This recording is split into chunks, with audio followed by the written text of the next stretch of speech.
reuniões especiais que eu dei o nome de Ativando os Vencedores. Cada dia uma reunião diferente, para abençoar com muitos assuntos diferentes.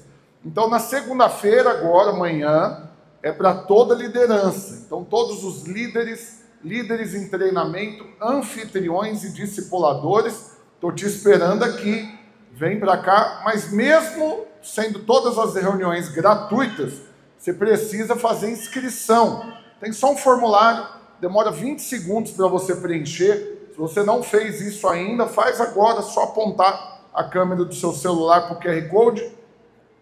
Acho que são 4 ou 5 perguntas, você responde. E aí também vai participar, porque vai ter sorteio, já vou antecipar isso daí. Nós vamos sortear amanhã na reunião, eu já tenho garantido o sorteio de 4 coisas. Uma delas vai ser o cursão completo, matrícula, todas as mensalidades e formatura. Aluguel da beca, tudo. E outra inscrição para o CTL, do mesmo jeito. Matrícula, todas as mensalidades e a formatura. Aí vai ter também a inscrição dupla para o encontro, que é uma inscrição pré-encontrista, mais uma para líder, para servir, também nós vamos sortear, e mais um outro sorteio surprise. Mas só vai concorrer quem tiver preenchido o formulário, porque é por ele que a gente vai pegar o nome do ganhador. Então preenche aí. E na terça-feira é para empreendedores, para aqueles que já são ou querem ser. Se você vende, empreende, tem uma empresa, profissional, liberal, autônomo, vai ser o dia de reunir aqui conosco. E aí uma mudança, irmãos. Nós estávamos chamando todos os jovens para o dia 1º, para sexta-feira, para fazer uma reunião aqui. Tanto que estava até confirmado o pastor Guilherme Rigonato fazendo louvor aqui. Mas não vai dar certo porque marcou a URL Gol para a cidade toda lá no Bueno. Então, na sexta-feira, não vai ter reunião aqui. Os jovens que iriam vir na sexta, nós antecipamos para quarta. Então, quarta-feira vai ser o dia dos estudantes e os jovens. Quem está fazendo faculdade, ensino médio, e toda a rede de jovens na quarta-feira. Aí o pastor Guilherme não me confirmou ainda se ele vai poder ou não estar aqui. Aí eu convidei o Fernandinho.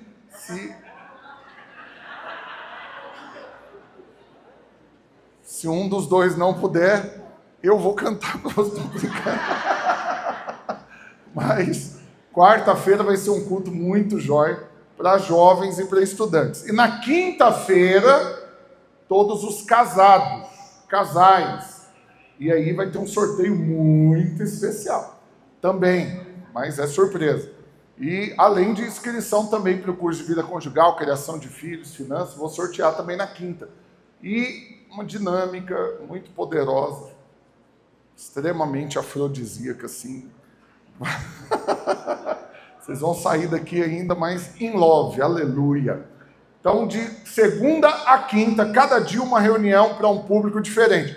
Pastor, posso vir em 2, 3? Claro, é de graça. Você só precisa fazer a inscrição e no ato da inscrição você marca em quais reuniões você vai vir. E aí a gente vai organizar se vai ser aqui em cima, lá embaixo, em cada dia. E os demais detalhes da reunião que eu estou organizando. Tudo com o máximo de excelência para abençoar você. Eu creio que é isso que o Senhor quer fazer. Eu coloquei uma definição ali, um texto, que são reuniões especiais com temas e públicos diferentes, mas com o mesmo alvo. Ativar todos para viverem, ainda em 2025, algo novo e incrível no Senhor, em nome de Jesus. Aleluia! Glória a Deus. Eu encontrei com uma irmã na saída do acampamento das crianças agora essa semana lá no Bueno. Ela me deu o testemunho dela. Ela está aqui? Cadê? Dá um tchau para mim aí, deixa eu ver, que eu marquei de dar um testemunho aqui hoje. Não veio. Vou ficar com vergonha, será, de dar o testemunho? Não, mas ela me deu tanto... Na verdade, foram 5 testemunhos. Contei com a irmã. Sabe aqueles dias que você está com pressa, assim, você encontra, você só fala, paz, tudo bem? E aí, ela me abençoou com 5 testemunhos diferentes. Ela falando que, se não me engano, são 8 meses, agora eu vou dar o spoiler do testemunho dela.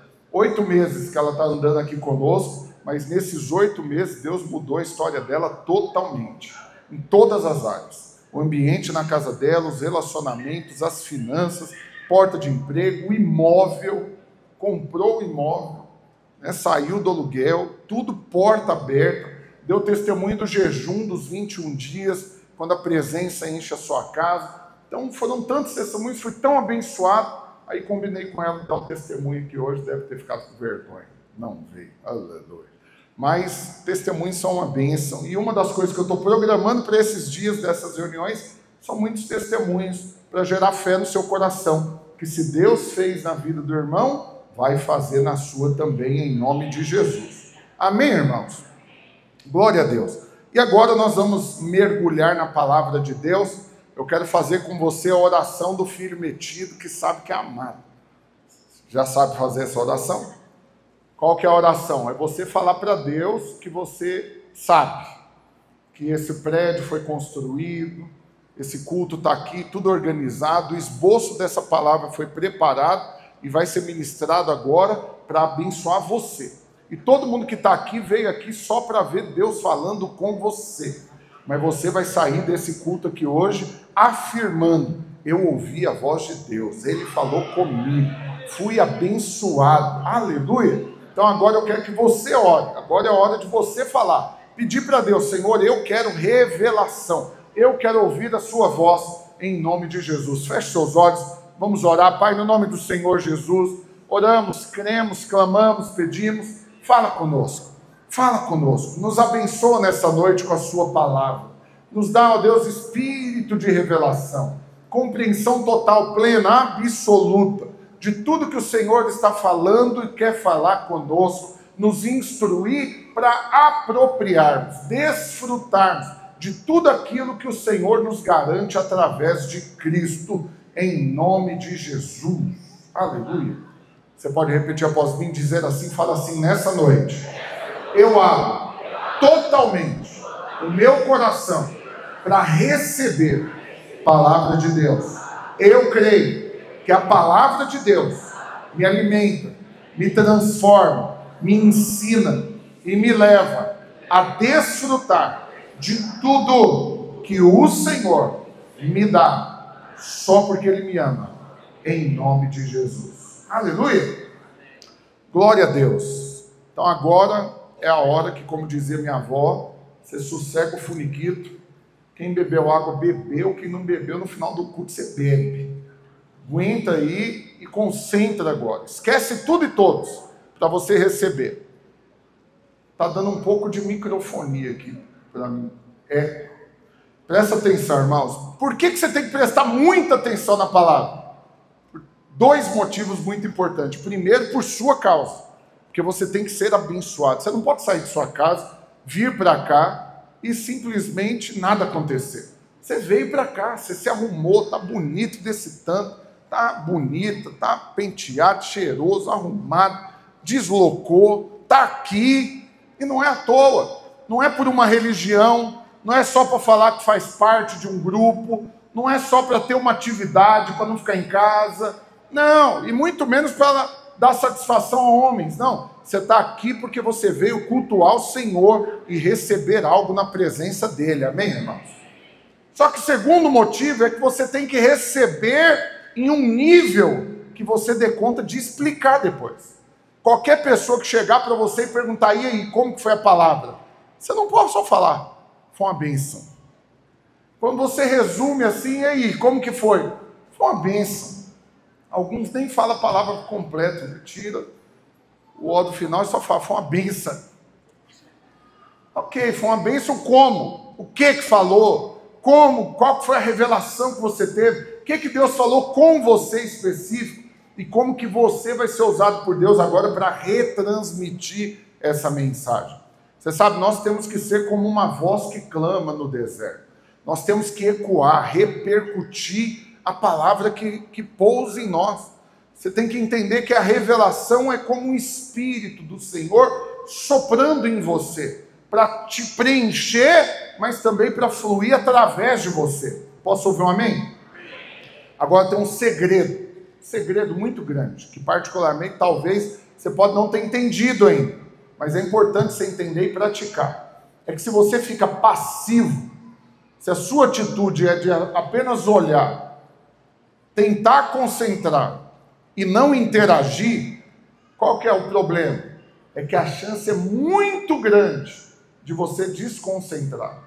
Você está olhando para mim, mas não está me vendo. Você já passou por isso? Você está olhando para mim, mas você não está pensando no que eu estou falando, não está ouvindo, você não está me vendo. Você está olhando na minha direção, mas pensando, amanhã eu tenho que comprar tal coisa. Amanhã eu tenho tal conta para pagar. Não, na hora de sair daqui, onde que eu vou comer? Tem ninguém que fica aqui durante a palavra preocupado com o que vai comer depois, não é verdade? Você nem está lembrando.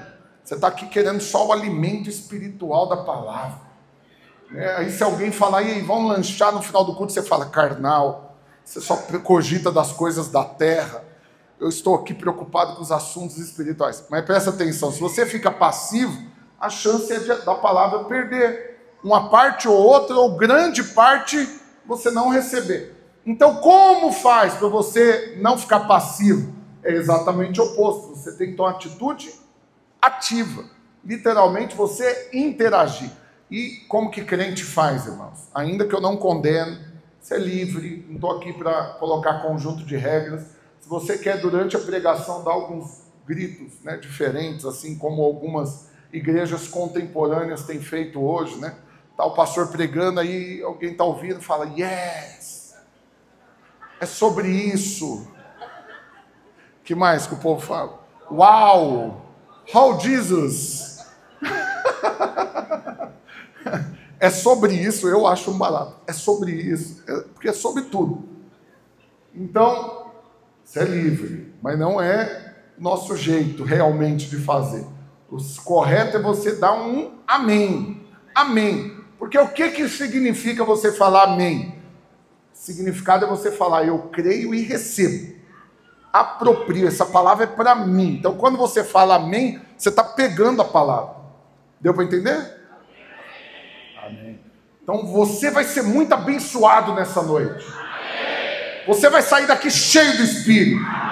A palavra de Deus vai te transformar. Sua vida nunca mais vai ser a mesma. E quem está perto de você vai desfrutar das bênçãos do Senhor que transborda na sua vida. Amém? Aleluia, você recebeu. Se acabasse agora o culto, só você ter concordado com tudo isso que você ouviu, já te garante muita coisa no mundo espiritual. Mas ainda tem mais da parte de Deus para você nessa noite, em nome de Jesus. Aleluia! E hoje eu vou fazer a pergunta, pode parecer assim até inútil, assim, pastor, nem precisava o senhor perguntar isso, quem não quer um negócio desse? Mas talvez você não vai falar amém, não vai falar que quer, não vai levantar a mão, porque você não está nem prestando atenção, aí você não vai receber. Então aqueles que estão concentrados, que vieram aqui e querem receber, eu vou perguntar para você, quantos aqui querem ser abençoados? Agora eu vou perguntar de novo, quantos aqui querem ser muito abençoados? Última pergunta, quantos aqui querem ser o mais abençoado que é possível você ser abençoado? Aleluia. Você percebe que muda o ambiente? Aleluia, seu espírito ativa. E eu fico cheio do espírito. Então você ajuda a ativar o pastor também. Agora presta atenção, o tema da nossa palavra é seja abençoado pelo sumo sacerdote. Talvez você não sabe nem o significado, quem que é esse cidadão, o sumo sacerdote. Importante você compreender, algumas coisas eu tenho que explicar, mesmo que você saiba, porque pode ser que tenha alguém aqui que não sabe, então a gente quer que todos aqui recebam plenamente a palavra. Então é importante você entender que foi estabelecido entre os judeus, o Senhor estabeleceu que haveria um representante, que iria representar o povo diante de Deus. Quem é essa pessoa? O sumo sacerdote. Mas só tinha um sumo sacerdote. E enquanto ele estava vivo, os outros sacerdotes eram como discípulos. Eram também como se fosse hoje um pastor de rede. E um pastor auxiliar. E ele estava ali cooperando no trabalho, no ensinamento, mas também sendo treinado para em algum momento ele assumir como sumo sacerdote. Está com a chiadeira aqui grande, está ouvindo? O Senhor, está repreendido em nome de Jesus, todo espírito de chiadeira. Vai melhorar. Presta atenção. Por que eles tinham que ser treinados? Porque a qualquer momento, um desses sacerdotes poderia assumir a posição de sumo sacerdote. Quando que isso seria necessário? Quando o sumo sacerdote morresse. E ele poderia morrer de muitas maneiras. Ele poderia morrer tropeçando na rua. Estava andando, tropeçou, bateu a cabeça e morreu. Ele poderia pegar uma enfermidade. Alguém poderia matar ele. Mas você sabe uma das formas que também sumo sacerdote morria? Era entrando na presença de Deus. No Santo dos Santos, dentro do tabernáculo. E sendo rejeitado diante de Deus. Aí então ele poderia não sair de lá vivo. Por causa disso, o sumo sacerdote entrava no Santo dos Santos com uma corda amarrada na cintura e a ponta da corda lá do lado de fora na mão dos outros sacerdotes. E aí quando ele ia na presença de Deus diante da arca, eles ficavam ali, eu brinco falando que é como se fosse empinando pipa. Dava uns toquezinhos na corda, ele tinha que responder. Se parasse de responder, é porque tinha morrido. E aí eles puxavam o corpo. Pastor, por que puxar? O cidadão morreu de entrar lá. Você ia entrar para buscar o corpo? Você ia largar lá, certeza. Então eles puxavam. Mas o fato também é que não é qualquer um que poderia entrar. Só podia entrar o sumo sacerdote. Importante você entender tudo isso. Por quê? Porque esse sumo sacerdote que representava o povo diante de Deus, ele recebia uma bênção de Deus também para retransmitir ao povo. Ele era abençoado para abençoar. E aí, você imagina agora a cena. Quantos não queriam receber a bênção do sumo sacerdote? Só todos, porque é uma bênção que veio direto de Deus. Olha aqui para mim. Agora, qual que é a questão? Eles foram mudando de tempo em tempo. Estava ruim.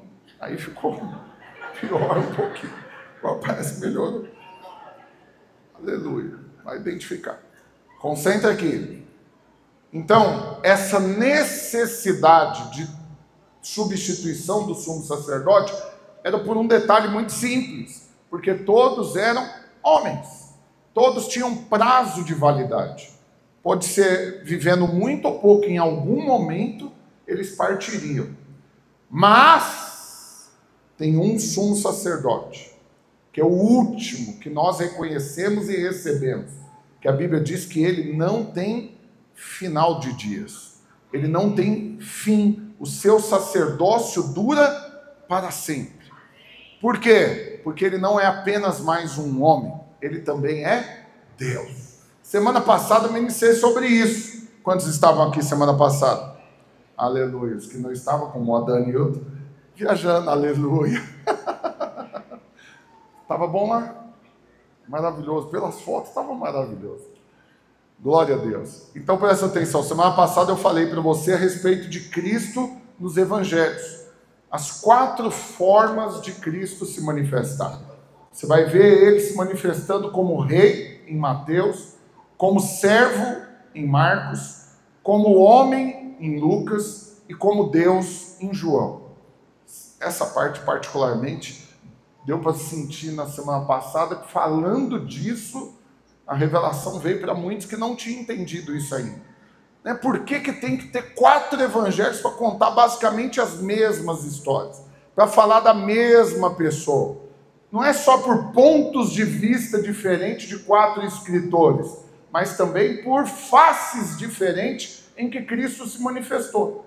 Então, quando você consegue enxergar Cristo em cada uma dessas faces, você recebe tudo aquilo que aquela face te garante. Então, se ele é o rei, digno do trono, porque ele é descendente de Davi, e a genealogia provou que ele era merecedor do trono e da coroa, então você sabe aquilo que ele tinha direito de receber, mas que você recebe também por estar nele. E agora nós estamos ocultos em Cristo. Então todas as bênçãos que são para Jesus são também para nós, amém, irmãos? Então é muito bom você saber que ele é rei. Por quê? Porque se você está nele, significa que você foi feito rei também. Aí você precisa vê-lo também como servo. Particularmente os religiosos têm muito problema com isso, não conseguem ver Jesus como servo. Não, como assim? Ele é Deus, nós é que devemos servir. Pois é, Pedro com essa história ouviu de Cristo. Se não deixar eu lavar seus pés e te servir, você não tem parte comigo. Por quê? Porque Jesus veio como rei, mas ele também veio para servir. A Bíblia diz que ele não usou por usurpação ser igual a Deus, antes a si mesmo se esvaziou de si mesmo e assumiu a forma de servo. Servo, que serviu até a morte, e morte de cruz. Então você, vendo Jesus como servo, imediatamente algo tem que ser produzido em você. Também essa mesma identidade, essa mesma disposição de servir. Você sabe, irmãos, é muito ruim quando algo perde a sua utilidade. Muito ruim quando você tem algo que foi feito para um propósito e não está sendo usado para aquele propósito. Você concorda comigo? Porque aquilo que foi feito para um propósito e não está sendo usado para aquilo que ele foi feito, ele se tornou inútil. Muito ruim. Você sabe, eu particularmente, teve uma vez que eu ministrei, meditei muito nisso, ministrei a respeito dos filhos de Belial. Não vou ministrar agora, vou só fazer um resumo para você, porque você tem que entender. Os filhos de Belial, em muitos textos da palavra, adverte para tomar cuidado com os filhos de Belial. Toma cuidado. E Davi, nas últimas palavras dele, em 2 Samuel, ele está instruindo Salomão a assumir o trono e fala o quê? Não aproxima desse povo. Os filhos de Belial, não chega perto. Por quê? Porque vai acabar trazendo problema para você. Pastor, quem são esses filhos de Belial? Não significa que é um cara que chamava Belial e agora os descendentes dele. Não. O significado da palavra Belial é imprestável, inútil. E a Bíblia diz que tem muita gente que se tornou filho do imprestável.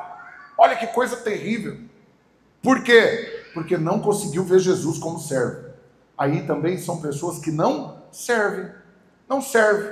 Ela não está disponível para servir. Qual que é o problema, irmãos? É porque, acredite, no mundo espiritual não tem 3 opções. São só 2. Quantas opções, irmãos?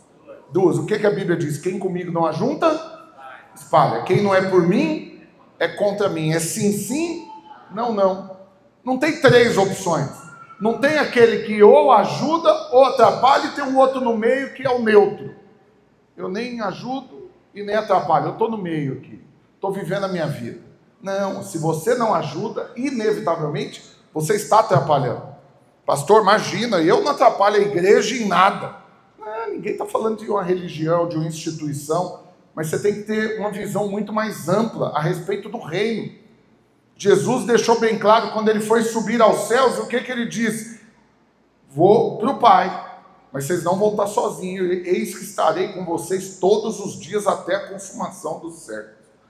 Quando foi para falar o nome dele, que os discípulos chegaram para ele lá em Cesareia de Filipe e falaram, olha Senhor, o Senhor está pregando algo muito firme, alguns já estão indo embora, não aguentaram a pregação aqui de hoje. E Jesus falou, não, são livres, se você quiser ir também, está liberado. E eles, não, imagina, para onde nós iremos, se só tu tens as palavras de vida eterna? E aí eles complementam falando, pois é, mas estão dizendo aí que o Senhor é João Batista, é a reencarnação de João Batista, que coisa enlouquecida. Ou então que o Senhor é Elias, ou um dos profetas. E aí Jesus não questionou o que os outros estão dizendo, mas ele fez uma pergunta, ele falou o quê? E vocês? Quem dizem que eu sou? E aí Pedro, usado por Deus, o que a Bíblia diz que ele respondeu? Tu és o Cristo, o Filho do Deus vivo. Nessa hora, imagina, irmãos, mudou o ambiente. Ou algum crente contemporâneo gritou na hora, yes, Jesus, é sobre isso. Mas aí Jesus vira e fala o quê? Por causa disso que você falou, você não vai se chamar mais Simão, mas agora vai se chamar Pedro. Por quê? Porque sobre essa pedra, não é sobre essa pessoa, a pessoa de Pedro, mas é sobre essa afirmação de que eu sou Cristo, Filho do Deus vivo, é que eu vou edificar a minha igreja. Então presta atenção, ele falou que era isso que ele ia fazer, eu vou edificar a minha igreja. Ele foi subir aos céus, mas ele está morto lá no céu, irmãos? Não, ele morreu, ressuscitou no terceiro dia, andou ainda com os discípulos por 40 dias aproximadamente, encontrou a cada semana com eles, ensinou mais, mas quando ele subiu aos céus, ele fez a afirmação: ainda vou estar com vocês, todos os dias, até a consumação dos séculos. Vocês não vão estar sozinhos, eu vou enviar outro que vai vir após mim, que também sou eu. É o Pai, o Filho e o Espírito. E ele vai tabernacular com você, ele vai vir habitar dentro de você, vai se unir com o seu espírito, vocês dois vão se tornar um só. E ele vai pegar toda a autoridade que eu recebi e vai compartilhar com você, porque olha que afirmação séria, toda a autoridade me foi dada no céu e na terra e debaixo da terra. E agora eu pego essa autoridade e estou te entregando e falando: agora vai, prega o evangelho do reino, cura os enfermos, purifica os leprosos, liberta os cativos, batiza-os em nome do Pai, do Filho e do Espírito Santo, e faça discípulos. Então presta atenção, porque ele falou que ia edificar a igreja, e ele mandou o Espírito Santo habitar dentro de nós para fazer exatamente isso, irmão. Você sabe, nós não pregamos o evangelho somente para que as pessoas sejam salvas. Por quê? Porque esse é o evangelho para a salvação. E a Bíblia diz que todo aquele que crê com o coração e confessar com a boca será salvo. Salvo. Então nós temos que pregar para que a pessoa aceite Jesus e confesse Jesus como Senhor e Salvador, para que ele seja salvo. Mas Jesus não falou para pregarmos apenas até esse ponto. Ele falou para pregarmos a respeito do reino, fazermos discípulos. Qual que é a necessidade de fazer discípulo se for só para viver com Deus eternamente? Você aceita Jesus, está salvo e pronto, vai viver com Deus. Não, nós vamos pregar o evangelho do reino, vamos discipular e ser discipulados, vamos orar, vamos pregar, vamos trabalhar, vamos fazer tudo que tem que fazer junto com Cristo, porque Ele está conosco todos os dias, e cheios do Espírito Santo, porque estamos sendo treinados para reinar com Cristo. Mas não é só para um dia, por causa que esse reino já começou para nós hoje. Por quê? Porque todos aqueles que receberam a abundância da graça e o dom da justiça reinarão em vida, a saber, por meio de um só, Jesus Cristo.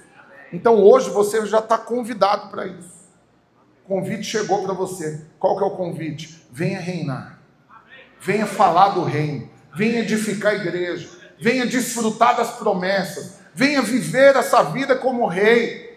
Por quê? Porque o rei veio, se manifestou, ele também serviu, mas ele também foi homem. E como homem, ele tem uma identificação agora entre você e ele, que não seria possível se ele não tivesse vindo como homem. Porque agora, tudo que você possa falar para ele, você pode ouvir da boca dele. Eu te entendo, eu compreendo, eu sei, realmente, o diabo traz tentações, eu sei que a carne é fraca, eu sei das necessidades do corpo, eu sei de tudo isso. Mas você vai passar por essas tribulações, mas tem de bom ânimo. Eu venci, você vai vencer também. Se ele falasse para você sem ter vindo como homem, você poderia rejeitar falando: para o Senhor é fácil falar, não teve que viver minha vida. O pastor Luiz deu esse exemplo que particularmente já ouvi muitas vezes, e todas as vezes eu consigo me encaixar perfeitamente nesse exemplo, porque eu já passei por isso muitas vezes, de sentar com uma pessoa para aconselhar. Ele contou disso, de uma irmã que uma vez chegou para ele para aconselhar, e ela já tinha, na opinião dela, ela já tinha passado do prazo de casar, na opinião dela. Por quê? Porque não tem um manual falando qual que é o prazo certo para casar ou deixar de casar. Mas na opinião dela, ela tinha passado do prazo. E ela foi falar com ele atribulada de alma. E ele foi aconselhar. Mas rapidamente ela rejeitou todo o conselho, falando o quê? O senhor é fácil de falar. O senhor é homem, não passa pelo que eu passo. Ele falou: fácil de resolver isso. Só um minutinho. Foi lá e chamou a pastora Márcia. Aconselha aqui a irmã. Ela rejeitou meu conselho porque eu sou homem. A pastora Márcia começou a falar. O que ouviu da irmã? A senhora é fácil falar, a senhora já casou. Então você vê, qualquer pessoa que arrumasse para falar para ela, ela ia arrumar a forma de tirar o crédito do conselho. Mas o fato é que você não consegue fazer isso com Cristo. Por quê? Porque ele veio e se manifestou como homem. Então ele pode falar para você, você vai vencer, porque eu venci e eis que estarei convosco todos os dias. Você não vai vencer na sua força, você vai vencer na dependência do Espírito, e eu estou te coordenando, e juntos você vai ser um vencedor em nome de Jesus. E a última maneira dele se expressar em João é como o próprio Deus. No princípio era o verbo. Abre para mim João capítulo 1, versículo 1. Olha como que expressa. Aqui não tem genealogia, aqui não vai falar dele com a família, da onde veio, qual que é a raiz. Aqui vai expressar a divindade. João 1. Abre aí, só no projetor lateral.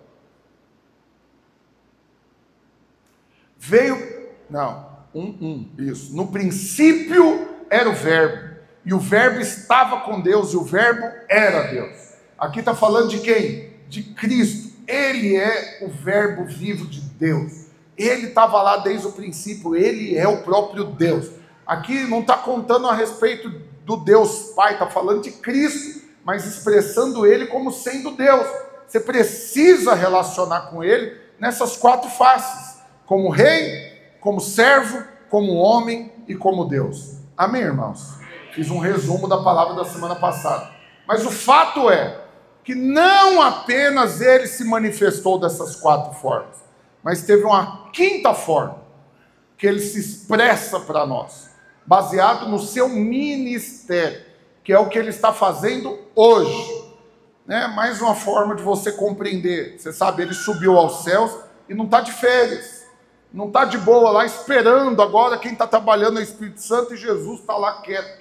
Tem nada para fazer. Não, ele está trabalhando, ocupando a posição que ele foi colocado como nosso sumo sacerdote. Ele se tornou o nosso representante.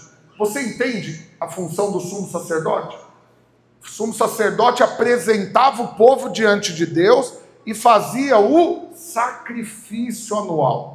Esse sacrifício quitava a conta do pecado do povo por aquele ano. E aí, então, eles tinham um ano de portas abertas, de paz e de bênçãos de Deus. No outro ano, cada um tinha que trazer de novo o sacrifício diante do Senhor, e apenas o sumo sacerdote podia apresentar esse sacrifício diante de Deus. Se o sacrifício fosse rejeitado, o povo era rejeitado, ou aquela pessoa que trouxe o sacrifício ia ser um ano sem ter favor, com portas fechadas, com muitas dificuldades, com maldições. Mas Jesus assumiu o papel de sumo sacerdote, porque ele mesmo foi a oferta que foi entregue no nosso lugar. E a oferta de Cristo foi aceita, irmãos? Plenamente. E porque a oferta de Cristo foi aceita e ele foi recebido como nosso sumo sacerdote, significa que então nós temos a bênção do Senhor. Nós temos a bênção do Senhor. Nós temos a bênção do Senhor. Aleluia. Aleluia. Mas você sabe, existem níveis de bênção. Você pode desfrutar um pouquinho, ou você pode desfrutar tudo. E hoje, aqui em Hebreus capítulo 7, eu quero te mostrar algumas coisas muito poderosas, muito preciosas, para que você desfrute dessa bênção. Por isso que eu perguntei 3 vezes, vou perguntar só mais uma para confirmar. Quem aqui quer ser abençoado? Aleluia. Então presta atenção, abre para mim Hebreus capítulo 7, versículo 1. Nós vamos ver bastante textos, mas a primeira coisa que você vai entender e visualizar é vendo o rei que também é sacerdote. Olha o que diz: porque este Melquisedeque, rei de Salém, sacerdote do Deus Altíssimo, que saiu ao encontro de Abraão quando voltava da matança dos reis e o abençoou. O que Melquisedeque fez com Abraão? Abençoou. Para o qual também Abraão separou o dízimo de tudo. Primeiramente se interpreta rei de justiça. Depois também é rei de Salém, ou seja, rei de paz.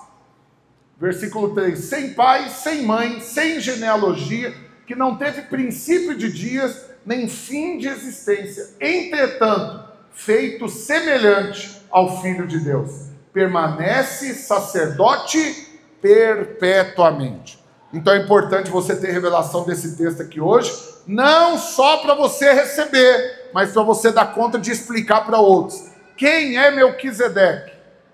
A Bíblia, e a gente estudando a Bíblia, né, no seminário, você aprende algumas expressões teológicas. Então aqui é uma expressão de uma teofania.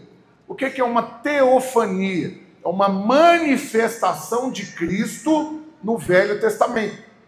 Porque você sabe, Jesus nasceu como homem e aparece lá em Mateus, pela primeira vez, o nascimento, né? A Virgem dando a luz a Jesus. Mas você sabe que ele não foi gerado aí, ele não passou a existir aí. Por quê? Porque no princípio era o Verbo estava com Deus, o Verbo era Deus. Jesus não nasceu lá de Maria, ele sempre foi. Então ele não passou a ter poder depois que ele nasceu aqui como homem, ele sempre foi o Verbo, ele sempre existiu. E ele se manifestou em muitos lugares do Velho Testamento. E essas são as teofanias, são expressões de Cristo, manifestações de Cristo no Velho Testamento. E Melquisedeque é a versão aqui que nós queremos hoje te ensinar, para que você não só entenda, saiba explicar, mas receba totalmente. Primeiro ponto que você tem que entender, a Bíblia diz que ele era rei e sacerdote. Agora tem um aspecto que você tem que entender nisso, muito poderoso. Por quê? Porque aqui no capítulo 7 de Hebreus faz uma virada da terra para o céu. Até o capítulo 6 você vai ver uma expressão falando da vida do crente, a vida aqui na terra. A partir do capítulo 7 você vai ver uma inversão, tornando tudo num nível agora celestial. Isso é importante. E a partir desse momento, será colocado de forma muito clara que o Velho Testamento passou e agora vivemos numa outra dispensação. Você tem que agora crer em algo que parece um paradoxo. Qual que é o paradoxo? É porque você vai ter uma perguntinha famosa aí, que parece um paradoxo. O que veio primeiro, o ovo ou a galinha? Adão tinha umbigo? É o tipo de pergunta que os crentes fazem no começo do cursão. Pastor, e os dinossauros? Um monte de perguntas que a resposta dela, como diz o outro, não vai mudar nada na sua vida. Saber algo que não vai mudar nada na sua vida é de uma inutilidade. Só uma curiosidade. Mas o fato é que algumas perguntas podem parecer um paradoxo. E qual que é a afirmação paradoxal que eu faço para você aqui hoje? Você está hoje aqui numa aula. Qual que é aquela clareza que você tem que ter? É que a nova aliança, ela é mais antiga do que a velha. Uai, pastor, como que é algo que é novo é mais antigo do que o velho? É um paradoxo. Também, o novo é mais antigo do que o velho. Fala de um novo mover de Deus. Na verdade, não é novo. Ele é mais antigo do que o velho. Também, você tem que crer que Melquisedeque veio antes de Arão. Quem é Arão? Foi o primeiro sumo sacerdote levantado por Deus quando ele estabeleceu o judaísmo. Você sabe da história, vou fazer um pequeno resumo. Deus tirou o povo do Egito para levar para Canaã. No meio do percurso, no deserto, eles ficaram lá por quantos anos, irmãos? 40 anos. Não era para ter ficado, mas foi a incredulidade dos espias, dos espiões, a olhar a terra e o povo ter concordado com a incredulidade deles, que fez com que eles perdessem a bênção de entrar na promessa. E Deus então passou a promessa para a próxima geração. Vocês não vão entrar, só os filhos de vocês. Daquela geração que saiu do Egito, apenas 2 homens que viveram no Egito também entraram em Canaã. Quem são os 2? Quem lembra? Josué e Caleb. Aleluia, os irmãos estão bons de Bíblia.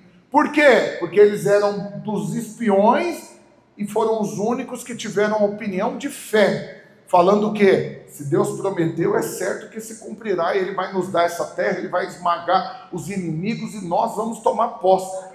A atitude de fé garantiu que eles apropriassem da promessa. Você está ouvindo aqui essa palavra hoje para ganhar uma atitude de fé maior, para que você aproprie de promessas ainda maiores. Amém, irmãos? Então já vou falar algo que eu sinto que é do Espírito aqui. Você sabe, essa semana eu estava meditando em algo, orei por isso, Deus colocou algo no meu coração. E agora, já que Ele me lembrou, eu vou falar isso para você. Você sabe, durante a pandemia do coronavírus, que parece já que foi muito tempo atrás, mas foi recente, 5 anos atrás, 4 anos e pouco, né, durou aquela loucura. Olhando para trás, não parece que foi uma loucura, assim, alguma coisa assim, que nem parece que aconteceu de verdade? Fomos proibidos de sair, não podia juntar, tinha que andar com máscara, um monte de coisa aconteceu que foi assim, uma loucura. Mas você sabe, pior do que o vírus, que matava, que tinha problema de saúde, internava as pessoas, comprometia a respiração, tudo isso. Pior do que o vírus, teve uma outra pandemia paralela, foram 2 pandemias juntas. Uma foi a do vírus e a outra foi do medo. Medo. As pessoas tomadas de medo, o tempo todo se alimentando de más notícias. Abria o jornal, só falava o quê? Atualização do número de mortos. Tantos mil já morreram no Brasil, no mundo tantos milhões. Tantos estão infectados, tantos isso. E aí você ia se alimentando dessas más notícias. Economia, tá assim, empresa tal, tá assim, o governo assim. E aí essas notícias foram fazendo com que o medo destruísse mais vidas do que o vírus. Mas Deus falou algo comigo essa semana, você sabe? Tem todo um burburinho no mundo natural aqui, politicamente falando, no nosso país. Por causa de tudo que tem acontecido. Mas muitos irmãos, nessas semanas, permitiram o coração invadir o medo. Transbordar de medo. É aquela coisa de parar e ficar, o que vai ser de nós? Céus, vida. Tomado, o que vai ser da minha empresa? O que vai ser da minha família? Como que vai ser isso? Como que vai ser aquilo? Como que vai ser dos meus negócios? Como que vai ser da criação dos meus filhos? Como que vai ser do dinheiro? Será que tal coisa vai acontecer? Será? E esse monte de questionamentos, acredite, irmãos, acaba expondo uma única coisa, que eu falei no começo da palavra na semana passada, a respeito daqueles que estão distraídos. Você está olhando para outra coisa. Porque se os seus olhos estiverem fixos no autor e consumador da sua fé, você esquece as coisas que para trás ficam, você esquece as notícias, você vive o que o Salmo 112, abre para mim o Salmo 112, por favor. Vamos ler a partir do versículo 1 mesmo, vou ler rápido. Salmo 112, aleluia, bem-aventurado o homem que teme ao Senhor e se compraz os seus mandamentos. A sua descendência será poderosa na terra. Será abençoada a geração dos justos. Na sua casa há prosperidade e riqueza. E a sua justiça permanece para sempre. Ao justo nasce luz nas trevas. Ele é benigno, misericordioso e justo. Ditoso o homem que se compadece em pressa, ele defenderá a sua causa em juízo. Próximo. Não será jamais abalado. Será tido em memória eterna.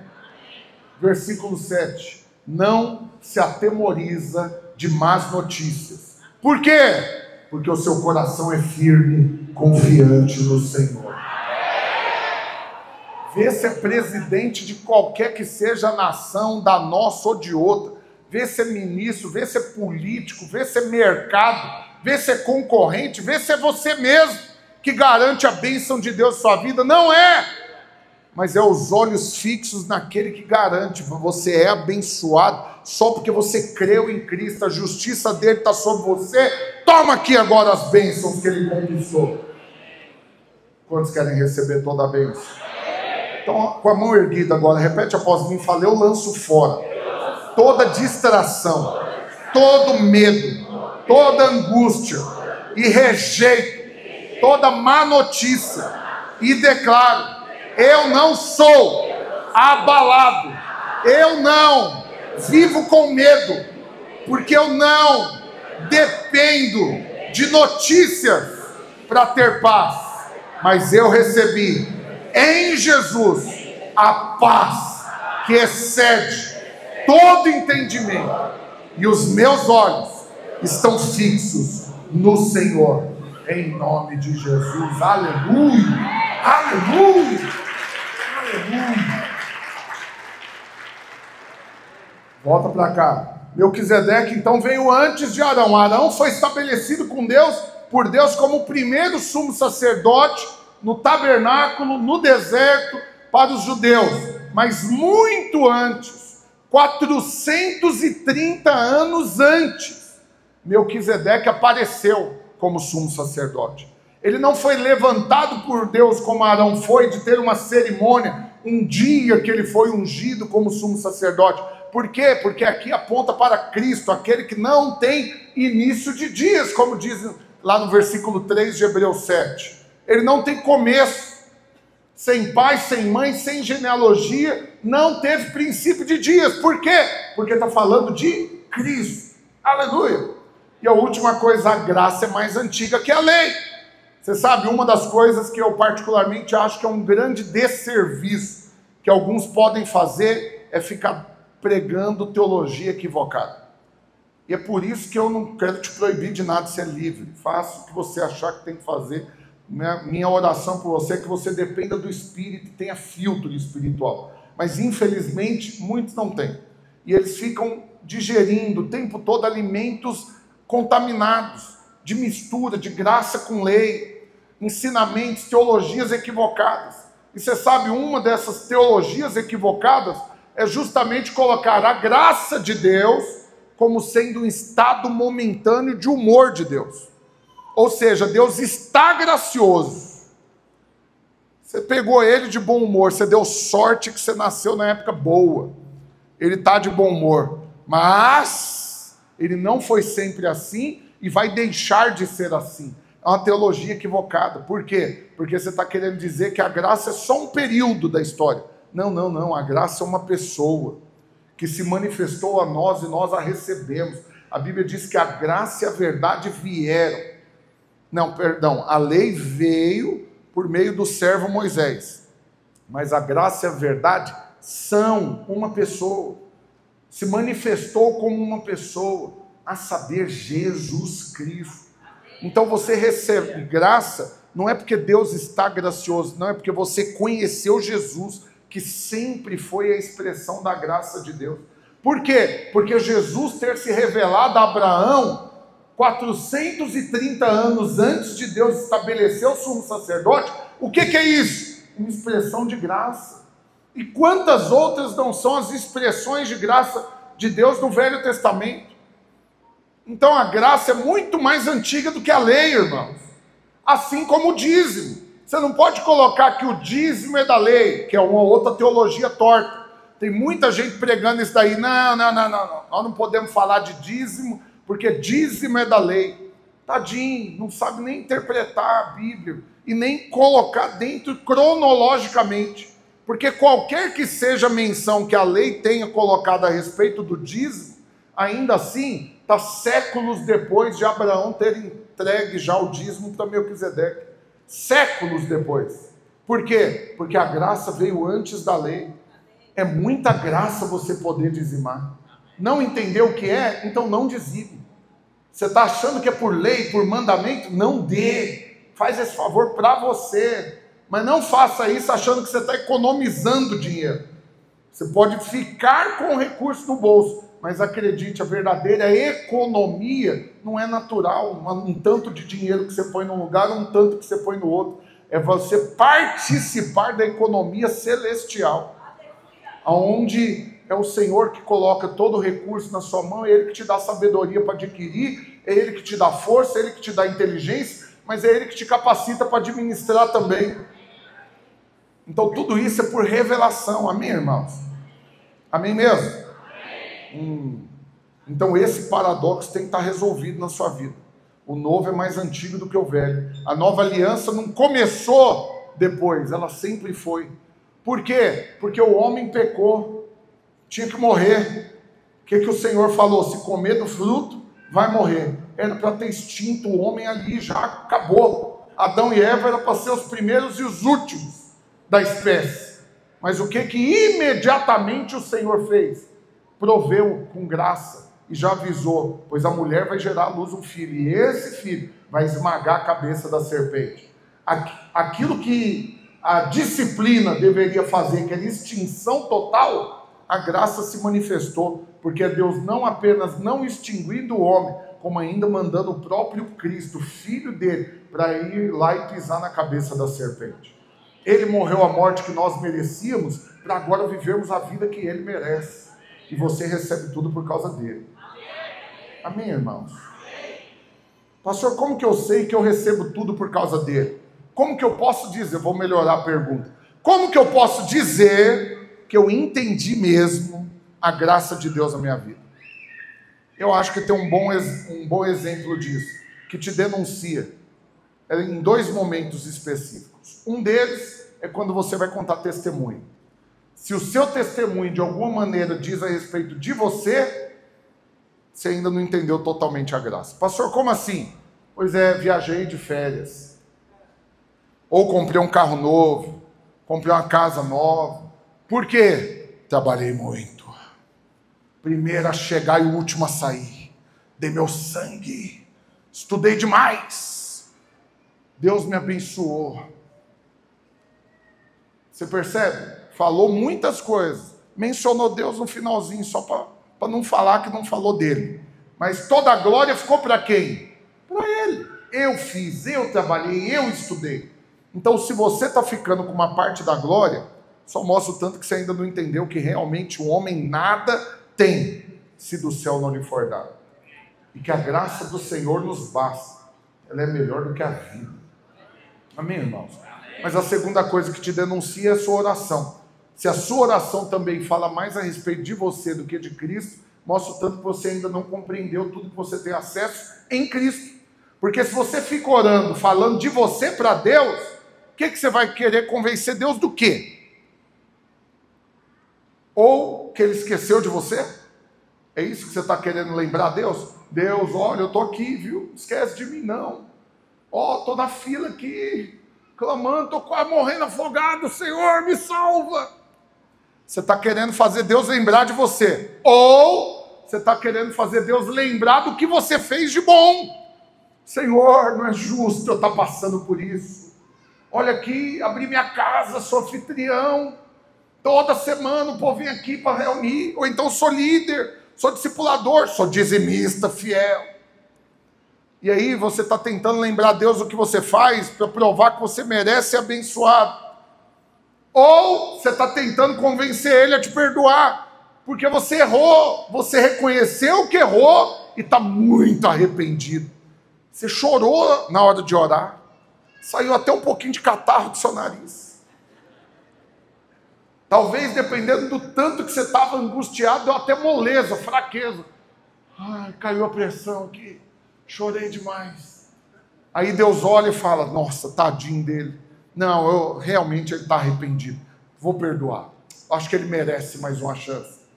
Ou a última coisa, você está querendo convencer Deus do quê? Se você está lembrando ele, por exemplo, que você ficou sem comer. Ou que já tem tanto tempo que você está orando pela mesma coisa. Senhor, tu sabes, esse é o 10º jejum que eu oro pela mesma coisa. Você está somando, são 21 dias cada jejum. 210 dias já, Deus, sem comer direito, e orando, pedindo a mesma coisa, que horas que vai chamar minha senha, pelo amor de Deus. Então tudo isso só mostra o tanto que seus olhos ainda estão em você. Agora, quando a sua oração é cheia de Cristo, você fala o que para Deus? Senhor me abençoa em Cristo, Senhor responde às orações de Cristo, Cristo comprou o campo das orações respondidas, Cristo pagou todo o preço, Cristo já liberou todo o perdão, toda dívida já foi paga em Cristo e eu estou nele, por isso as coisas velhas já passaram, tudo se fez novo na minha vida, não tem maldição hereditária na minha vida, não tem nada consequência do que eu faço, não tem aqui eu colhendo o que eu plantei agora, porque o Senhor vai fazer eu pagar até a última, não, Cristo colheu toda a maldição que estava reservada para mim, e eu estou aqui agora para ser abençoado. Senhor, eu quero desfrutar ainda mais dessa vez. Amém. Você orou, só que você falou de quem? De Cristo. Quanto mais você fala dele, mais você se enche dele. E a boca fala do que o coração está cheio. Amém, irmãos? Você consegue fazer esse exercício? Se te perguntar o que Cristo fez por você, em quanto tempo ia acabar seus argumentos, suas palavras? Imagina que eu fosse fazer um teste para você aqui. Eu vou colocar um gravador ou um celular para te filmar e vou cronometrar. E vou falar agora, fale de Jesus. Em quanto tempo o assunto ia acabar? Será que seria só um videozinho para postar nos stories? 1 minuto? 59 segundos, porque 60 ele já corta o último segundo. Ou será um Reels de 3 minutos? Ou vai ser uma publicação de 15 minutos, porque o maior vídeo que você pode subir, vídeo gravado no Instagram para postar é 15 minutos. Ou vai ser uma live sem ter hora para acabar, que você começa e não tem hora, porque você tem muito para falar sobre Jesus. A boca fala do que o coração está cheio. Se alguém te surpreender com essa pergunta, me fale de Cristo, você vai precisar de quanto tempo para falar? Se no intervalo de um ônibus passar, você der conta de falar tudo que você tem para falar de Cristo, você está precisando se encher um pouco mais dele. Que você perca o ônibus. Que essa pessoa no ponto de ônibus ouça de você. Vão passar muitos ônibus aqui, mas senta aqui. Eu tenho muita coisa para te falar. Mas fique em paz. Depois, se precisar, o Senhor faz assim como fez com Felipe e o eunuco no caminho. O Senhor traslada, a gente some daqui, aparece lá onde tem um compromisso. Fique em paz. Mas eu tenho muito para te falar sobre Jesus.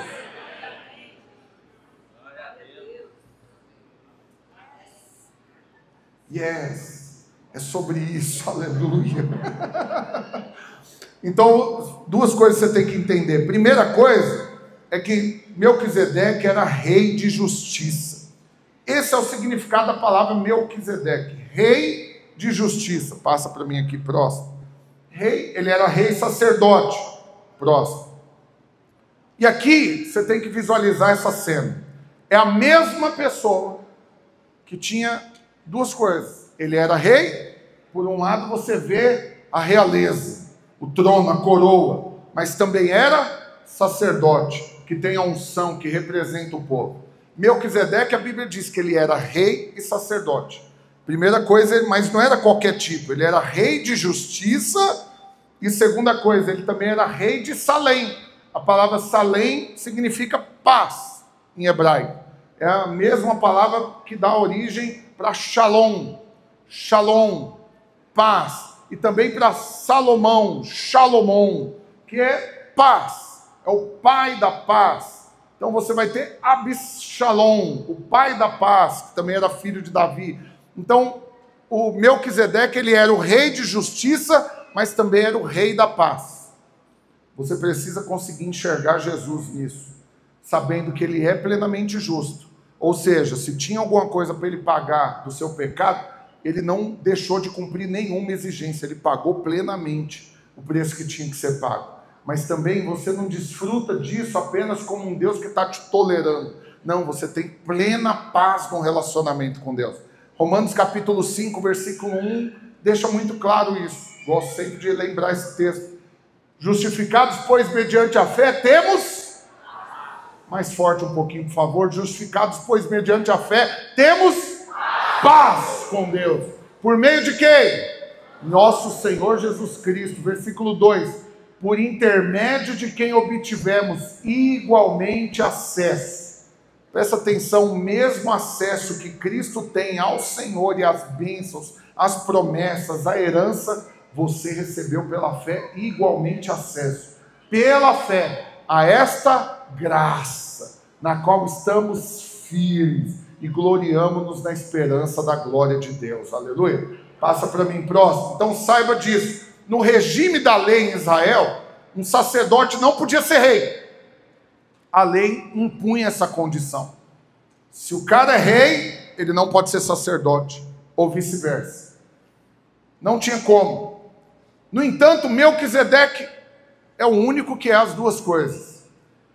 E olha o que diz lá em Zacarias 6,13. Ele mesmo edificará o templo do Senhor e será revestido de glória. assentar-se-á no seu trono, e dominará, e será também sacerdote no seu trono, e reinará perfeita união entre ambos os ofícios.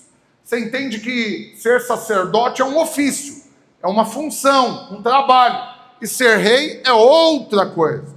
Você entende que a agenda de um rei é muito comprometida? Tem muita coisa para um rei fazer. Tem muitos compromissos, muitas responsabilidades. É um ofício. Ainda que é da nobreza, ele pode escolher fazer ou não fazer naquele dia, mas tem coisas que o outro não pode fazer no lugar dele, é somente ele, porque faz parte da função do rei. Da mesma forma, você tem que entender, então, que se uma pessoa se manifestou das duas formas, significa que ele assumiu as duas funções. Ele é rei e também é sacerdote. E nós estamos falando, não é de uma pessoa, nós estamos falando de Cristo. Aleluia! Está muito complicado até aqui ou você está conseguindo entender? Dá um amém mais forte se você entendeu tudo até aqui. Só que lá no versículo 4 ainda de Hebreus 7, você tem que entender que ele era maior do que Abraão. Por quê? Porque Abraão é tido como pai da fé. Os judeus têm Abraão como a mais alta estima. Por quê? Porque eles são filhos de Abraão. E a Bíblia diz que nós também fomos feitos filhos de Abraão, porque também fomos gerados pela fé. Amém, irmãos? Agora presta atenção. Lá no versículo 4, olha o que aqui diz. Considerai, pois, como era grande a este a quem Abraão, o patriarca, pagou o dízimo tirado dos melhores despojos. Continua. Versículo 5. Ora, os que dentre os filhos de Levi recebem o sacerdócio, têm mandamento de recolher de acordo com a lei os dízimos do povo, ou seja, dos seus irmãos, embora não tenham estes descendido de Abraão. Vou te explicar. Dentro da lei do sacerdócio, quem poderia ser sacerdote? Exclusivamente alguém que viesse da tribo de Levi. Por isso que é o sacerdócio levítico. Então, da tribo de Levi, você ia ter aqueles que poderiam ser sacerdote. Das outras 11 tribos, não poderiam. Certo? Então, os levitas tinham funções muito bem estabelecidas dentro do povo de Deus.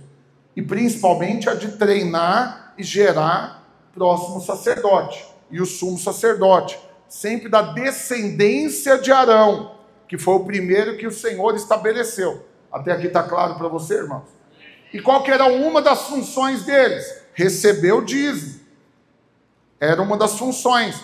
Todo o povo tinha que dizimar, por causa da lei. Já estava estabelecido. Mas Abraão não entregou o dízimo por causa da lei. Ele é o patriarca, ele veio antes de Levi. Ele veio antes dos levitas, antes de Arão, e ainda assim ele entregou o dízimo para Melquisedeque. Por quê? Porque o dízimo extrapola a lei, veio antes da lei. É maior e mais espiritual do que você imagina. Então você sabe um outro equívoco que muitos fazem ao usar o dízimo como uma ferramenta de troca? Ele imaginar que Deus está à venda. Porque agora você deu o dízimo, Deus é obrigado a te abençoar. Mas Deus nunca vai te abençoar por obrigação alguma. Ele faz exclusivamente pela graça dele na sua vida. Amém, irmãos? Então entenda uma coisa. Você precisa compreender. Quem que deu o dízimo para quem? Abraão, o maior, o patriarca, o pai da fé, entrega o dízimo para Melquisedeque, porque ele reconhece o sacerdócio de Melquisedeque. E ele como sendo maior do que ele. Porque o menor serve o maior. Então você não pode cair nisso daqui, irmãos. Presta atenção aqui, é algo muito sensível. Se você perder isso, você vai perder algo muito, muito sensível. Você não pode imaginar que existe alguém que seja maior do que Cristo. Pode ser quem for. Pode ter feito o que fez. Qualquer que seja o sinal, maravilha, prodígio, qualquer que seja o acontecimento, a história, a conquista, não será maior do que Cristo. E Abraão, que para os judeus é o maior, o patriarca, o pai, ainda assim ele se curva diante de Melquisedeque, reconhecendo que Melquisedeque era maior. Aí, assim é que você tem que viver hoje, reconhecendo que Cristo é maior, mas também não correndo o risco, irmãos, presta atenção, não correndo o risco de colocar ninguém sendo maior do que Cristo. Ah, pastor, eu não corro esse risco. Presta atenção, a Bíblia diz que vão surgir os anticristos, muitos anticristos vão se levantar, até que vai ter um que é o anticristo. E que o que muitos vão fazer? Vão adorar, vão servir, vão permitir que o corpo tenha a marca dele na sua vida, porque, não se engane, colocou ele como sendo maior do que Cristo. Que isso nunca seja uma possibilidade na sua vida. Mas o que é o anticristo? É tudo aquilo que rebate a Cristo, como sendo o Filho de Deus, que veio para ser suficiente na sua vida. Você sabe, o gerente da sua conta no banco pode virar um anticristo na sua vida, se você achar que é ele que vai resolver seus problemas.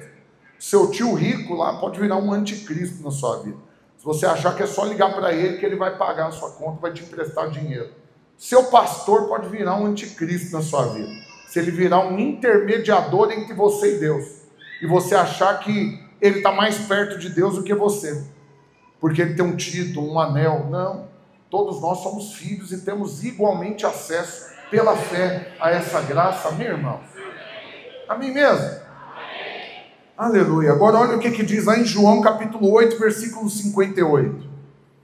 Respondeu-lhe Jesus: em verdade vos digo, antes que Abraão existisse, eu sou. Eu sou. Ele falou isso e os fariseus quiseram apedrejá-lo. Por quê? Porque ele está se colocando maior do que Abraão. Irmãos, para Jesus fazer uma confissão dessa, não tem muitas opções. Ou é verdade, ou é mentira. Se é mentira, você acha que estaria de pé até hoje a igreja que ele está edificando? Se é mentira, em nome dele os demônios sairiam, os enfermos seriam curados. Se é mentira, alguém seria salvo? Não teria, irmãos, salvação. Mas se não é mentira, então significa só mais uma opção. É verdade. Antes de Abraão ser, Jesus já era. Eu sou. Sou o quê? O que você precisa que ele seja na sua vida? O eu sou é um dos nomes de Deus. Ele é. Você sabe, irmãos, vou falar algo aqui para você. Entenda, não estou dando spoiler não, mas nem chamando atenção. Mas o fato é, umas 3 semanas atrás, reuni um grupo de irmãos que a gente junta, a gente organiza algo. Não, eu vou tentar o máximo aqui guardar para não dar spoiler. Mas tem algo que a gente faz, que tem uma equipe que organiza. E essa equipe, quando foi organizar a última vez isso que a gente faz, esse evento, a gente gastou um tempo danado falando das resistências que todo mundo estava vivendo. Ataque espiritual. Nossa, não, você tem que ver. Parecia uma disputa para ver quem estava sendo mais atacado. Não, lá na empresa, não, aconteceu isso. Aí o outro fala, não, você tem que ver minha filha, do nada começou a passar mal, teve que internar. Aí o outro, não, você tem que ver que meu carro, não sei o quê. Tá todo mundo assim. E aí, aleluia, fizemos, aconteceu o que tinha para acontecer, o evento, glória a Deus, toda a resistência caiu. Tudo isso era para o evento não acontecer e o evento aconteceu, aleluia. Aí agora vai acontecer uma nova edição do evento. E o que aconteceu? Deus falou comigo claramente. Falou, e aí? Vocês vão reunir de novo, vão organizar mais uma vez, e vai gastar mais tempo falando do diabo do que de mim? Vocês vão dar esse crédito todo para ele mesmo, de novo, ou não? Vocês vão esquecer dele, dessa vez vão olhar só para mim. E aí na primeira reunião eu já falei para os irmãos, eis que vos digo. Aqui é o seguinte, nós não vamos nem colocar os dois na mesma frase. Porque o diabo não é digno nem de estar na mesma frase que mencione algo a respeito do Senhor, irmãos. O diabo é insignificante. Não pode nunca ser comparado. Quanto mais a gente gastar energia e tempo falando dele. Nós estamos aqui reunidos para olhar para o Senhor e para falar daquilo que ele faz. Chamei a atenção dos irmãos. Ah, mas tem resistência. Pois é, mas você não vai ficar falando dela. A resistência é só uma resistência. É uma lombada que você passa na rua. Você simplesmente passa por ela. São obstáculos. Você fica contando quantas lombadas você já passou na sua vida? Pastor, só numa avenida ali que tem umas 4, eu já passei 714 vezes 4. Mas aí na hora que eu viro tem mais um. Você fica contando? Né? E ainda tem umas que é invertida. Em vez de ser um para cima, é um buraco. Essas me pegam toda vez. Por quê? Porque eu fico preocupado com as que é para cima. É uma lombada. A que é para baixo, eu não me preocupo com elas. Mas arrebenta com o carro do mesmo jeito. Resumindo, você contou quantas vezes você passou em lombada na sua vida? Não, por quê? Porque é só um obstáculo. Você vai superar quantos for, mas você não vai deixar de ir para onde você estava indo. Ah, não vou sair de casa não, por quê? Tem lombadas no caminho. Ah, conversa. Você sabe, na porta da minha casa, eu moro na Avenida T3, ali perto do Bueno. Colocaram uma que é quase o Everest. Depois que cruza T8 ali, tem a Dolce. Colocaram uma que ela tem 4 metros quase de comprimento. Ela sobe, tem um platô e depois ela desce de novo. Não é só um carocinho assim. Isso é para os fracos. A da minha casa, não. Da minha casa é a lombada do cerrado. É um platôzão assim, cerrado. O que aconteceu? Todo mundo está habituado com o caminho.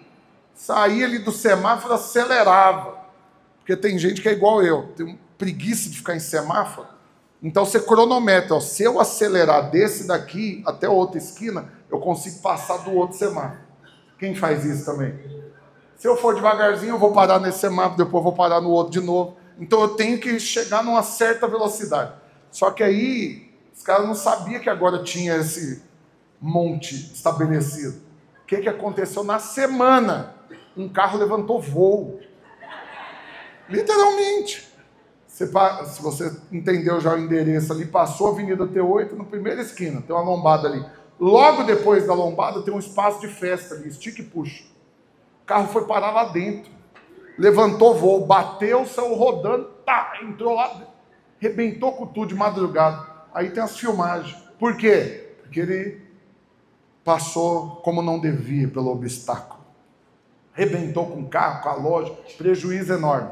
Que, resumindo, nunca mais sai de casa, porque tem lombadas. Eu mesmo, é na porta da minha casa, virei um refém. Não posso sair. Colocaram bem na porta. Você percebe? Estou sendo irônico aqui, mas você percebeu? As resistências do diabo são só as lombadas. Nós vamos sair tratorando todas elas. Nós vamos passar por cima. E nós vamos chegar onde Deus quer nos levar, em nome de Jesus.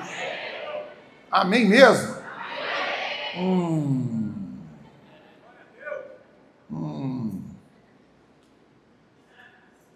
Já sinto algo da parte de Deus aqui, que isso daqui que eu acabei de falar acabou com o argumento daqueles que estão esperando para fazer seminário um dia, no dia que não tiver mais lombada.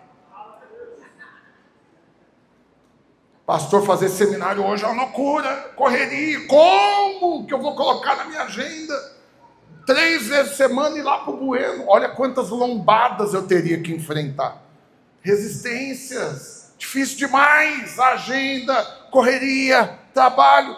Aí você fica idealizando. No dia que passar refazendo o asfalto, tirar todas as lombadas e a rua estiver retinha, sem resistência nenhuma, nesse dia eu vou fazer o seminário. Em outras palavras, no dia que minha agenda estiver de boa, minhas contas estiver pagas, meus filhos criados, não tiver dificuldade nenhuma, aí eu vou servir a Deus. Qual que é a notícia? Que dia que esse dia vai chegar? Nunca.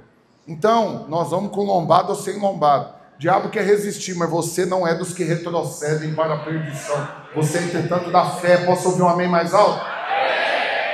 Já vou finalizar. Quero que você creia nisso, que eu já vou finalizar. Aleluia. Outra coisa que você precisa crer.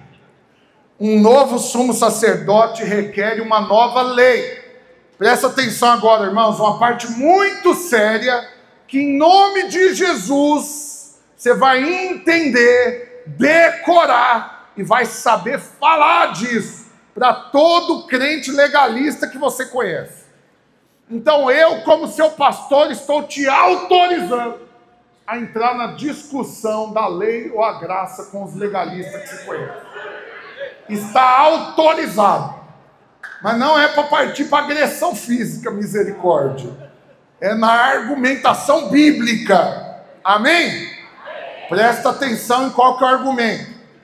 A lei estabelece que o sumo sacerdote só poderia ser da tribo de Levi. Certo? Isso é o que a lei define.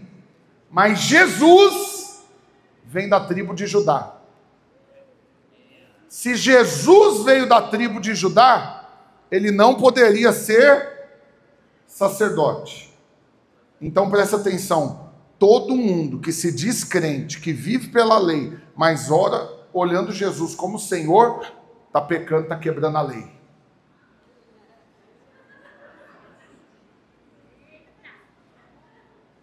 Porque você vai, talvez, tem algum crente que você conheça que quer viver pela lei.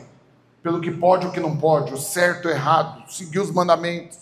Para que então eu seja abençoado. Dependendo do que eu fizer, eu posso perder a salvação. Mas dependendo do que eu faço, Deus pode me perdoar e me salvar de novo. Aí depois eu perco de novo. Mas depois eu arrependo, choro e Ele me perdoa e eu sou salvo de novo. Esse cidadão, você tem que falar para ele. Então presta atenção. Resolve sua vida. Porque se você quer seguir a lei, você não pode ter Jesus como Senhor da sua vida. Como não? Não pode, por quê? Porque ele não é da tribo de Levi. Ele é da tribo de Judá. Está na genealogia, está comprovado biblicamente, ou você crê no que a Bíblia diz, ou você não crê. E a lei define, só podia ser sacerdote pela tribo de Levi. Jesus quebrou isso. Mas por que ele quebrou? Tem um motivo, irmãos. Um dos argumentos mais fortes para abandonar a vida baseada na lei é justamente você celebrar uma nova aliança. Porque a lei faz parte da velha aliança. É a aliança da lei. Quem quer seguir os mandamentos, está vivendo pela nova aliança, irmãos? Não. Está vivendo pela lei. Ainda estou no anterior. Então, apenas membros da tribo de Levi podiam servir como sumo sacerdote. Ninguém da tribo de Judá jamais poderia ser. Isso é contraditório. Então, você crê que é salvo por Cristo e permanecer na lei de Moisés. Se você mudou de sacerdote, quer dizer então que a lei também não é a mesma para você. A lei que estabelecia que tinha que ser da tribo de Levi não pode se aplicar para você. Por quê? Porque essa mesma lei rejeita Cristo como sacerdote. Mas se você recebeu ele como seu representante diante do Senhor, então você não pode ter para você a lei de Moisés como sendo a lei que vai reger sua vida. Você tem que crer, você tem que acreditar. Lá no versículo 12, em Hebreus capítulo 7, olha o que diz, Hebreus 7, 12. Pois quando se muda o sacerdócio, necessariamente há também mudança de lei. Simples assim. Ah, pastor, me dá um outro exemplo. Muito simples, presta atenção, irmãos. Apenas os hebreus, povo judeu, tinha um sacerdote que era da tribo de Levi. Mas todas as outras religiões e outros povos que tinham também estabelecido algum representante diante deles e de Deus, nenhum deles tinha alguém que era da tribo de Levi. Inevitavelmente, quer dizer que essas pessoas não estavam dentro da lei de Moisés. Eles aplicaram para eles mesmos outra lei. Eles criaram condições, exceções, para receber outro que não fosse da tribo de Levi como sendo o seu representante diante de Deus. Deu para entender isso? Então, da mesma forma, você tem que crer que a lei de Moisés não se aplica para você. Por quê? Porque você não tem um sacerdote levita lá no céu, mas é o leão da tribo de Judá. É ele que é o seu representante hoje. E isso torna a lei inútil na sua vida. Inútil, pastor? Pois é. Evidentemente, a lei de Moisés ela foi muito útil. E ela ainda é hoje. Não na minha vida e na sua. Mas naqueles que ainda não nasceram de novo, primeiro contato deles é com a lei. É saber, vai morrer e vai para o inferno, porque é isso que a lei determina. Todo aquele que pecar, o salário do pecado é a morte. Se você quebrou a lei, a maldição vai vir sobre você. Essa é a lei. E ele precisa crer nisso. Mas ele precisa acreditar que toda essa lei foi cumprida em Cristo. E agora essa lei passou, se tornou inútil para ele. Porque agora tem uma nova lei, a lei do Espírito da vida.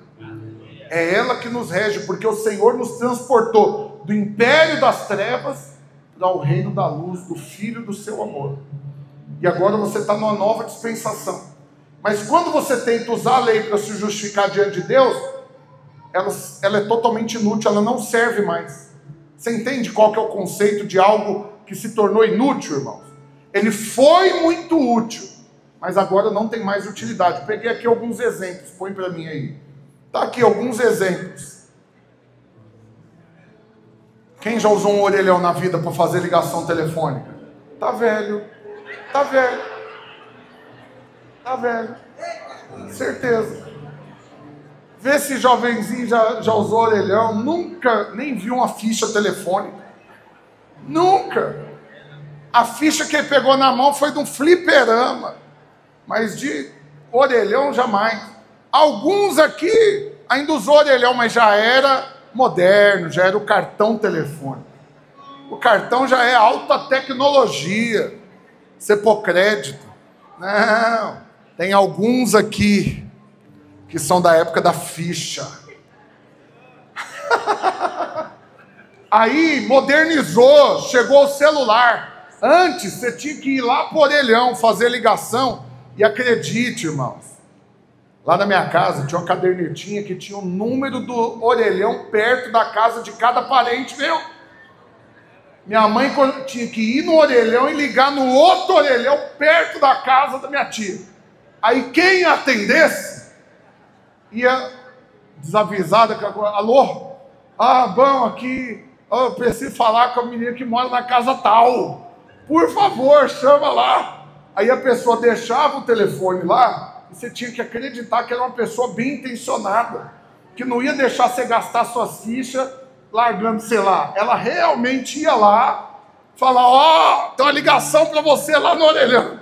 E aí minha tia tinha que correr lá e atender no orelhão. Mas aí modernizou, inventaram o telefone móvel, que agora você levava o telefone no bolso. Podia ligar direto para você e onde você estivesse, você podia sacar essa coisa maravilhosa, que foi carinhosamente apelidado o quê? Tijolão. 14 quilos, tô brincando, não tinha tudo isso não. Mas era um tijolão, só que era enorme, mas extremamente útil. E o que tinha de mais moderno. Aí o povo tinha tanto orgulho que fazia o quê? Metia na cintura, tinha um grampinho para pôr no cinto. E andava aqui, ó, parecendo xerife de cidade de cowboy com a arma assim, ó. Eu tenho e você não tem. Aleluia. E aí, na hora que ele passava, todo mundo ficava o quê? Uau, o cara tem celular. Aí, na hora de atender, você tinha que puxar a antena e achar para que rumo que estava o satélite. Por quê? Porque se você virasse no rumo contrário, o sinal diminuía. Aí você tinha que ficar conversando, fazendo assim. Até claro que a prática te ajuda. Você descobre os lugares do sinal bom. E aí você já atendia, estão me ligando. Alô, você tinha que correr para o lugar que tinha um sinal bom. E olha a tela dele, tanto que era moderna. Só números, analógico. Aí inventaram coisa melhor. Você tem aí algo melhor do que isso? Aí porque você tem algo melhor, o que isso daqui se tornou? Inútil. Inútil. Locadora, fita para locar, fita VHS. Quem lembra? Tá velho. Para tocar uma delas você tinha que ter o que em casa? Videocassete. O jovenzinho tá... Que isso? Um porrete? Vai dar uma cacetada no outro? Só que era o seguinte, era uma fita, ela O filme estava de um lado, você colocava, ele ia passando para o outro lado a fita. Só que se você terminasse de assistir, tirasse do videocassete e devolvesse como terminou o filme, você pagava multa. Não podia. Você tinha que fazer o quê? Rebobinar. Ah, quem já rebobinou fita aqui? Tá velho, aleluia. Por quê? Porque aí ele já tinha que pôr para locar de novo, pronto para ser assistido. Não podia locar uma fita que o cara vai colocar, tá no final. Ah, que absurdo. Não, tinha multa. Aí tinha uns lugares que alugava fita. Aí você ficava sabendo do lançamento através dos cartazes. Eu ficava olhando os cartazes. Uau, vai lançar Exterminador do Futuro 2. Uau! Indiana Jones do Templo Perdido. Uau! Star Wars. E aí, que dia? Ó, daqui 2 meses chega. E aí ia fazendo contagem regressiva. Chegava no dia que o bendito filme chegava. Você corria lá. Alguém já tinha alugado no seu lugar. Praga. Que dia que devolve? 3 dias ele vai ficar. Ah, praga. Daqui 3 dias eu volto. Tem como reservar? Não faz reserva. Ah, praga. Hoje em dia lançou streaming. Netflix, Prime, Disney Plus. Quem ainda precisa de ir na locadora? Acabou, se tornou inútil. E a última invenção da humanidade que eu quero te falar: disquete. Quem já teve um disquete? Tá vendo? Aleluia. Eu fiz aula de computação num lugar que você comprava uma caixa de disquete. Vou para aula, uma caixa. Agora eu vou rodar o meu sistema operacional. Calma, eu tenho que instalar. Punha um disquete, esperava ele ler, tira, punha o outro. Demorava uns 20 minutos para eu instalar. Aí eu ia entrar na internet. Quando eu comecei, nem existia esse negócio moderno de internet. Era só analógico, era só ali o computador, não conectava em mais nada. No máximo, conectava numa impressora gigante. Resumindo, inventaram a internet. Agora, para conectar na rede, o que tinha que fazer? Uma ligação. Tinha um número que eu decorei. 0300 412 999. Era o número para onde tinha que discar. Tinha que discar, aí ele fazia um barulho para pegar a linha. Qual que era o barulho?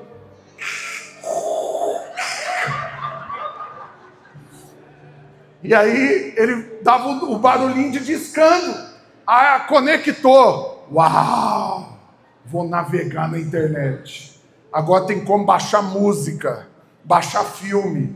Quem que nunca passou pela experiência de colocar lá para baixar um arquivo e ver que faltava 42 dias, 14 horas e 12 minutos para baixar ele? Não sabe o que é expectativa sendo tratada. As minhas expectativas foram tão criadas que elas foram até morar sozinhas, de tanto que elas foram criadas. Oh, Deus. Por fim, estou só te dando um exemplo, irmãos. Bem humorado aqui para te falar algo. Enquanto era o que tinha para ser usado, isso tudo era útil? Demais. Todo mundo precisava dessas coisas. Mas depois que algo melhor foi estabelecido, essas coisas se tornaram inúteis. Eu quero te falar, tem algo muito melhor que está diante de você. Muito melhor do que a lei, muito melhor do que ter que fazer para ser abençoado, do que ter que cumprir requisitos para então ser feliz. Tem algo muito melhor que um banquete servido diante de você. Ah, pastor, mas eu gosto mesmo é de comer arroz com ovo, miojo, come, lambuza, aleluia. Mas eu quero te falar, tem coisas melhores por aí. Tem coisas melhores. Não, bolacha, esses dias eu ouvi de um irmão, bolacha boa é bolacha Maria, água e sal. É ótima, vai lá. Mas eu quero te falar, tem umas que são melhores. Inventaram umas aí que no dia que você experimentar, você não vai querer mais bolacha de água e sal. Não, eu gosto é da margarina tal. Pois é, tem uns negocinho melhor para passar no pão, que na hora que você comer uns canapés, uns, como que fala? De atum, de frango, patê, tem uns negócios melhor por aí. Essa semana, ontem, eu vi uma imagem, estou pagando inclusive, quem achar pode trazer para mim, o valor que você pagar, eu vou te pagar 20 vezes mais. Baré de tutti-frutti. Você entendeu? Se você pagar R$5 nela, eu te dou R$100. Se você me trouxer uma geladinha na garrafa de cerveja. Não é garrafa plástica. É na garrafa marrom de cerveja. Baré de tutti-frutti. Quem já tomou? Tá velho! Resumindo, presta atenção. No dia que você experimenta algo melhor, você não quer retroceder mais. Quero fazer essa pergunta para você. Quantos aqui já experimentaram a graça de Deus? Quantos aqui já experimentaram a graça de Deus? Então vive por ela, porque ela é muito melhor do que qualquer outra coisa. Amém? E a última coisa eu quero falar com você de pé. Abre para mim lá no versículo 20, Hebreus 7, 20. Faz silêncio para eu ler essa última parte. Aqui, o autor de Hebreus, ele faz uma afirmação estonteante aos crentes. Versículo... Não, deixa lá mesmo, naquele que estava. Versículo 18 e 19. Volta lá, 18. Olha o que diz. Portanto, por um lado, se revoga a anterior ordenança, por causa da sua fraqueza e inutilidade. Aqui está falando, a lei foi revogada para aqueles que estão em Cristo, porque se tornou inútil, fraca. Ela é santa, perfeita, mas para quem experimentou algo melhor, ela se tornou inútil. Versículo 19, pois a lei nunca aperfeiçoou coisa alguma. E por outro lado, se introduz esperança superior, pela qual nos chegamos a Deus. Presta atenção, tem uma esperança superior, que a lei não pode te garantir. Pessoas não podem te proporcionar. Sua habilidade não pode conquistar. Tem uma esperança superior que te garante que você vai sim ser feliz, que a sua vida vai sim dar certo, seus filhos vão sim desfrutar do melhor, tudo que você põe a mão vai sim prosperar, aonde você põe a planta dos seus pés, você vai sim tomar por herança, você vai multiplicar, vai frutificar, vai comer do melhor dessa terra. Mas o que garante que você vai ter essa esperança maior? É aquilo que uniu você a Deus. Não foi você, não foram pessoas, mas foi o Senhor Jesus. Se os seus olhos estão fixos nele, desfruta disso. O diabo quer te fazer olhar para outras coisas, te distrair. Faz isso não, permanece com os olhos fixos nele. E porque ele vive para sempre, tudo aquilo que você tem acesso nele também é permanente. Se ele tivesse limite, as bênçãos também teriam. Mas porque ele não tem, é eterno, é mais velho do que a lei, do que a velha aliança. E vai permanecer diante de tudo sempre. Porque ele é o autor e consumador da nossa fé. Porque ele sempre foi, é e sempre será. Tudo aquilo que ele garantiu para você desfrutar, sempre esteve disponível, está disponível e vai continuar disponível diante de você. Se você desfrutou de algo muito melhor que a graça do Senhor, eu quero que você gaste um tempo agora falando isso para ele. Fala isso para ele. Fala para ele que é baseado na graça, olhando para Cristo, que você vai desfrutar com a sua família de tudo aquilo que o sumo sacerdote que você tem hoje te garante. Você é abençoado exclusivamente por causa de Cristo. Por um instante, feche seus olhos, ore, reafirme essa verdade diante do Senhor. Oh, Espírito Santo de Deus, sim, Senhor.